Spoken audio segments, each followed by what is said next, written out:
Hi guys, welcome to Silver Hill. Today I want to talk to mostly the guys, unless you're a spouse or partner of someone who went through what is known as an enlarged prostate. And today I'm going to give you a quick rundown of what that was like, my experiences there. Not so much my recovery in this video, but I will tell you what happened. It was the summer of 2023 and I had been diagnosed earlier after a digital exam. You know what that one is like, guys, where the urologist or whatever has to check things out from behind, and it was found that my prostate was quite swollen. The good news was that the doctor said it wasn't very hard, which I guess, don't take this as medical advice, but can be a sign of prostate cancer. So a series of tests was performed on me, and it was found that it was non-cancerous. And what they did is they took me in, and they had this thing that sounded like a staple gun, and they basically took they basically froze the back area, and I think they went in through, like, in between your legs there, and they took samples of the prostate with a needle. They took a dozen samples, which I remember was kind of funny, not funny, but one area wasn't quite frozen, and they said, we're going to just take 12 samples. So I'm hearing this thing that sounds like a carpenter staple gun go click, click, click, click. And I was like, oh, you shouldn't have told me. Now I'm counting them down. Anyways, one wasn't quite frozen. Ouch. There was a instant bit of sore there.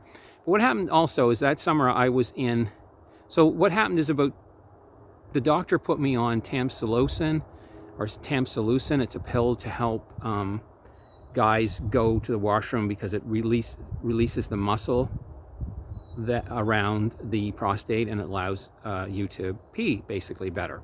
So I was on those pills for a couple years, I think. I don't quite remember how long it was. And so another thing that happened, it was a kind of a watershed moment, pardon the pun, was that an issue I had probably for decades, which was never diagnosed no matter how many times I went, was I was having gallbladder issues at the same time. So in the summer of 2023, the surgeon decided, after not ever seeing anything showing up on the ultrasound, I want to keep this part of the story very brief, I was scheduled to do a laparoscopic surgery where they took out my gallbladder. And the surgeon told me I would probably be home in 24 hours. Well, that's not what happened. I ended up in the hospital for 5 days because I had a necrotic gallbladder. That's one that was dead. And it was a long surgery, they told me, where they had to, and the fact that it was long does become pertinent to this story of why I went into having the TURP surgery, which I'll explain what that is in a minute. And so what happened was I had the surgery for the gallbladder.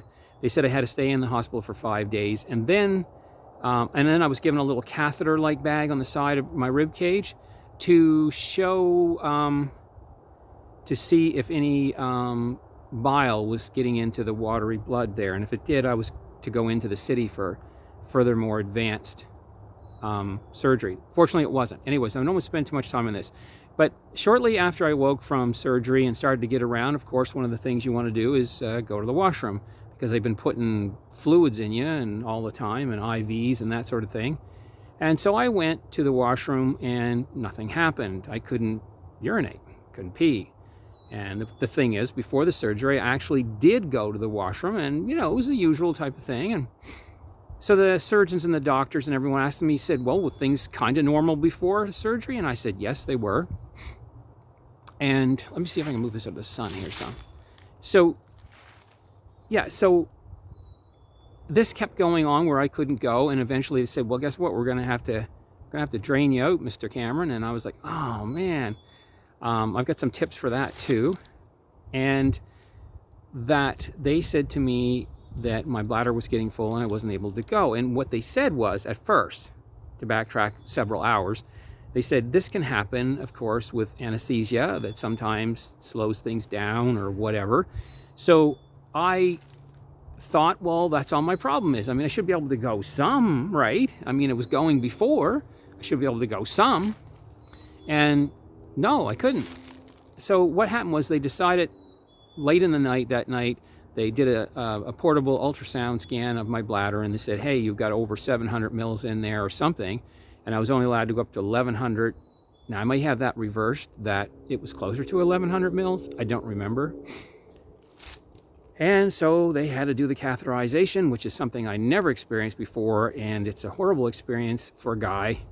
I will not, it's not, I can't really say it's painful, but when you're used to things coming out, you're not really used to having something pushed like a hose up your penis just so you can pee, which of course the hose goes through the urethra, through past where the prostate is and into the bladder. And the prostate, you see, was swollen up enough so much that it choked off the urethra, so you person couldn't go. There's a lot of details to this story, but I'm really going to try to keep this one short. What happened was, that was not a great experience, and I flayed around like a fish. I didn't hit any nurses or do anything like that, but I was very, very uncomfortable. And especially coming right after this major surgery psychologically, when I woke up and the doctor told me, hey, you've got, you had a necrotic gallbladder. It was a long, long surgery, and I had to get a second opinion in, and all this is all buzzing around your brain, and then all of a sudden you can't pee. So you're thinking, well, the correlation there is the surgery, because I could go some before. So the days went by, and I was in the 5 days in the hospital. I must have been drained 3 times, and it wasn't until the 3rd time they said, hey, would you like something to calm down your nerves? Because it was just cold turkey before. It was just, grit your teeth or do some kind of mindfulness exercises or stuff. You're not prepared for this. And although I think the nurses and the surgeons were great, and all the medical staff, and I have great memories of that. But for some reason, the idea that I might need some calming down, and myself, I have suffered from generalized and extreme anxiety, and I do have another video on that in the past. So I do have panic attacks, or I did more so in the past until I dealt with them. And yeah, just see that video and it'll explain more about my panic attacks and how I got them from a child and that sort of thing. So anyways, they said, would you like to have something to calm? I said, yes. Yeah, give it to me. They said, you want 1 mils or 2 mils? And I said, 2, please. So what it is it's Ativan, and I think it's called lorazepam is the drug name. And what you should do, if you're going to have to be catheterized in such a situation, and you think it's going to bother you psychologically to have them sticking something, grabbing you and sticking something up inside you just to get the water out, ask them, pretty much demand, you want some lorazepam, some Ativan, and you want at least 10 to 15 minutes for that sucker to kick in. And later on, what happened was this became a long-term thing, this thing with the not being able to go to the washroom, that I ended up being catheterized actually for 5 months, where the VON would come into my home at least every 4 weeks. That was the maximum. And I would be I would have my catheter, the old one, taken out, which, guys, isn't so bad having it come out. But then they have to put a new one in. They do lubricate it for it to go in. But catheters, they just don't work, and they can be painful. I did find having to have one in for so long ended up being very painful down there. I don't know if it was chafing or what. And then you end up taking Tylenol 3s because it was the only thing that would do the pain. That leads to what, because Tylenol 3s, they'll slow down your digestive system, and that causes other problems when you go to the loo. So what happened is that about a month later, after having been diagnosed with this issue and being catheterized, I was putting on a wait list basically to have a cystoscope, which is again where they put stuff up inside you. So this was going on, and for the whole month, I think it was the month of August, I went several times up to the emergency room just thinking, well, there's nothing wrong. I should be able to pee something. And I'd go in and I would get the wait and get my turn, and then a nurse would take the old one out and they'd give me a bottle of water or I'd take one up, and I would drink that water, and I would sit there and for an hour or so in the waiting room, and then go into the washroom, and nothing happened. Okay, so this went on for a long time until about a month later, I finally got the cystoscope. By that time I had learned, and I asked my doctor, hey, listen, I could really use some of my own lorazepam, and so she prescribed me something like 10 pills. I think they can be addictive, so I did eventually wean myself off them. But the issue here was that I had to wait 5 months to get TURP surgery. So in August, I went in the hospital for the necrotic gallbladder. Everything went well, except that I was in 5 days, and it was worse than, I mean, they couldn't find it. I did tests for years. I had HIDA-scan, I had ultrasounds, I had everything you could think of, and it just never showed up. Even to the very last, I was having attacks going in the middle of night, having abdominal pain, and I was going in and staying all night in the emergency, and they'd be giving me morphine. And in the morning, the pain would pass, and they would do ultrasounds there. And eventually the surgeon, he had given me a more special ultrasound where they did my back and the front, and still nothing. So anyway, that's another story. The TURP surgery happened about then, and I was put on a wait list once the cystoscope was in. And like I said, I had my doctor prescribe me some Ativan. And when I went to the cystoscope, I said to the urologist for going, hey, you don't mind if I'm a little drugged up, do you? Like I take some medication. And he said, no. So I took a couple of Ativans and probably way too many Tylenol 3s. And we got to the hospital where we had to travel a ways. I live in Canada, so it's all free, but sometimes you have to wait, sometimes you have to travel to get the surgery you want. And so I had the cystoscope, and the doctor said, yeah, you're going to need TURP, which is Transurethral Resection of the urinary prostate, or something like that. You can look it up on Google. TURP is how it's spelled. And what that is they put you out. It's just like a having surgery. Once again, I was put under, and I didn't get that surgery until about January 2nd of I got my years mixed up, I think. No, 2024, I think. And it wasn't too bad, and I will make another video to tell you what it was like healing afterwards.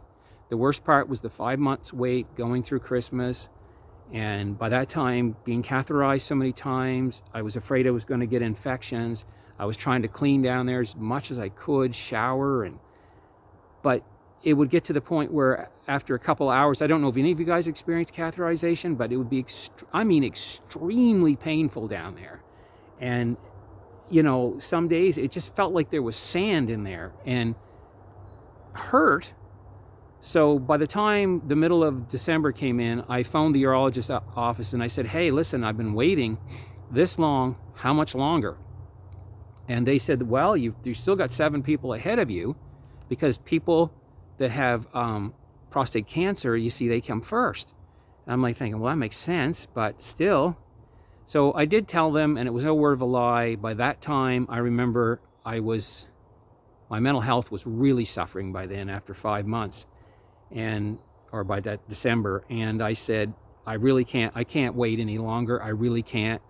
I remember being so frustrated. I was sitting on the sofa, and I took my arm and I just hit down on the arm of the sofa. Like I was just so, and I'm not a violent person, unless I was pushed to have to be, but, so I just took my fist and I hit the arm, and I was done. My mind was just going.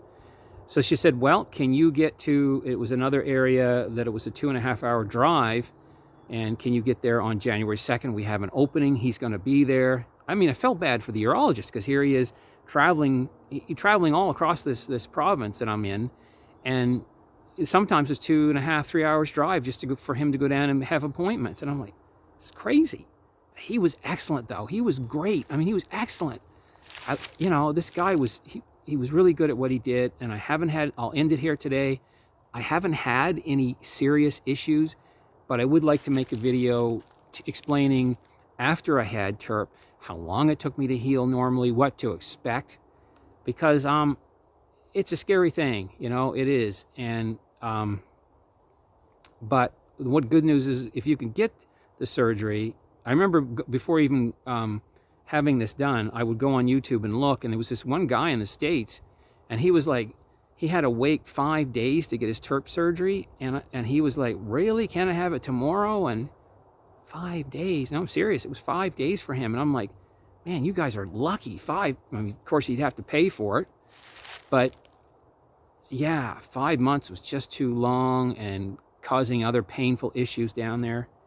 But once you get under and they put you out completely. It's generalized anesthesia where you're completely out, and general. And then they go ahead and do it. And then after it's done, you only have to wear a catheter for 4 or 5 days. And my urologist was like, no, we want that out ASAP. He said 5 days, book the VON to come in if you want and have it taken out. So the next video will be more my journey of how long it took to get back on the road again. But the wait was terrible, but everything else was great about it. So now you know what TURP is, and I hope you never have to have it. I was only 59 when I had it, and everybody was saying, wow, this is young.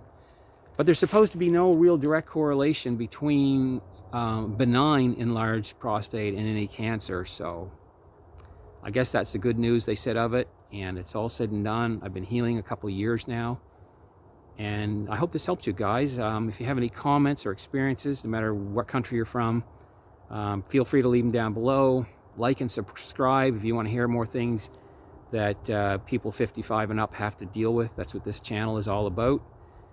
People who are retired or semi-retired or in that age bracket. Okay, guys, we'll see you in the next one. Take care.